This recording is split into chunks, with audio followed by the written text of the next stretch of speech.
siguro nakarating na po sa inyong kaalaman yung nangyari sa flight ng Philippine Airlines from Dumaguete ay nag-emergency landing dyan sa Iloilo International Airport kahapon dahil nagkaroon daw ng kakulangan ng supply ng oxygen sa loob ng eroplano, Eric.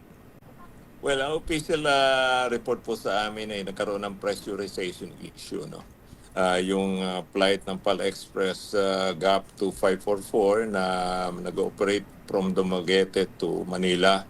But na-divert po ito sa Iloilo Airport at noong 4:27 ng hapon, ano? At naserbisyo naman po yung mga pasahero, although may isang bata yata or two of them kailangan ng medical attention.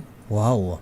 Ayan, matagal ba na gaano ba kalayo yung lipad ng PAL from Dumaguete to Iloilo, Eric? Nagsimula po yung flight ng 3:34, bumabaho ng 4:27, pero patungo hutong Manila, supposed to be 5:10 na sa Manila na.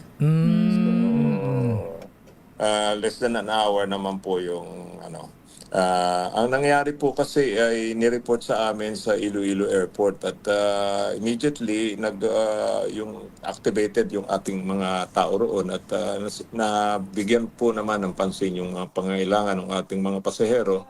At sa ngayon po ay pinatawag na ng ating Flight Service Inspectorate Service ang piloto at yung co-pilot para mag-report, para maimbestigahan at malaman kung ano talaga yung nangyari.